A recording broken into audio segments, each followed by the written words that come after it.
now. Alright, I'm making another video because I don't do this that much anymore, and I'm really bored right now. I have nothing to do this weekend. Anyway, today, it's very cold outside. Okay, so I went to change my senior write-up yesterday because I had a story with Anthony, but he's not in the school anymore, so I didn't want to have half a story because he's obviously not going to be in the yearbook now. So I go to Mrs. Stone, and I was like, I explained to her the situation, and she's like, okay, write it up and give it to me. And I was like, okay, I'll give it to you at the end of the day. So I did a Nietzsche quote, and it's a quote, and it's my favorite quote. Is really meaningful to me, and it says, the surest way to corrupt a youth is to instruct him to hold in higher esteem those who think alike than those who think differently. It encourages them to be open-minded, right? So I really love that quote, and I thought, like, even Mrs. Ballou said that it was a good quote to put. So I did that.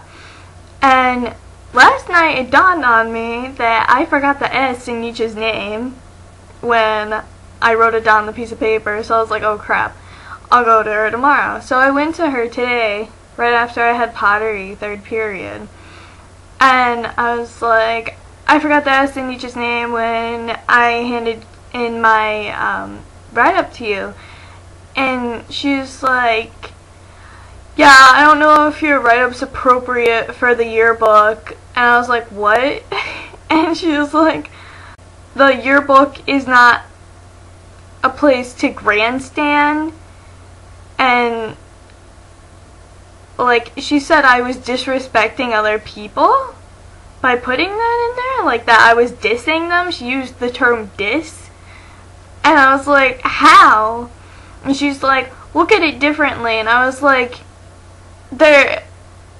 how?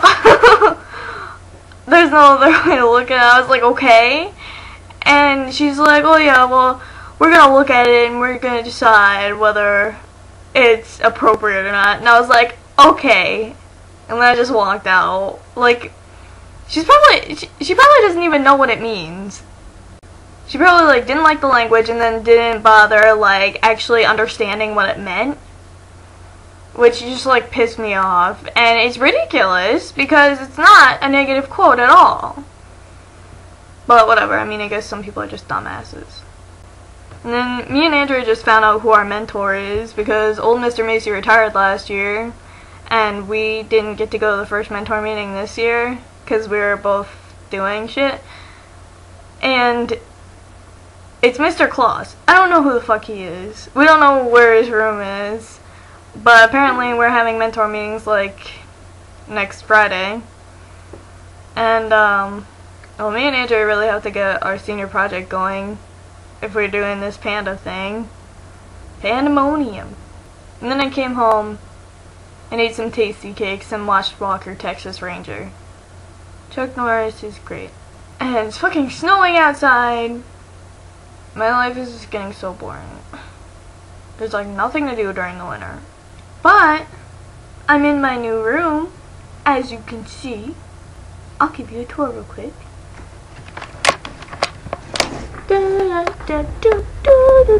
Over here I have my dresser and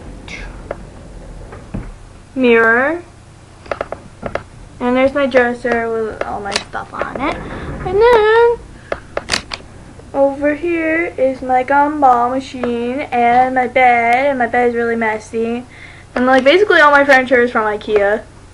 And then that door, like right behind the TV, is where I get out, is the exit. And there's my awesome rug. It is worth a lot of money, or so I'm told. Oh yeah, and I applied to Rutgers and got accepted, so that's good. I'll probably end up going there, but it really depends on how much money they give me. Because, like, it sucks because I have to choose my college depending on how much money I get from each of them. It's like, whatever's the cheapest. that's where I have to go because I'm poor as shit and I need a car. So, also, I'm still jobless and carless. So, I don't have a fucking job, I don't have a car, and it sucks. In the past 6 months, I've probably put in about 20 job applications to various places in Honesdale. And nothing. I had an interview at Weiss and then they like didn't call me back. And then they hired a bunch of people who are younger than me and like, you know, the girl that hires people is friends with all these people, you know, of course. Fucking nepotism or some shit. Yeah, so that, you know, it's winter, I don't have a job, I don't have a car, I have no cash flow, and that makes life even worse. So it's really going great right now.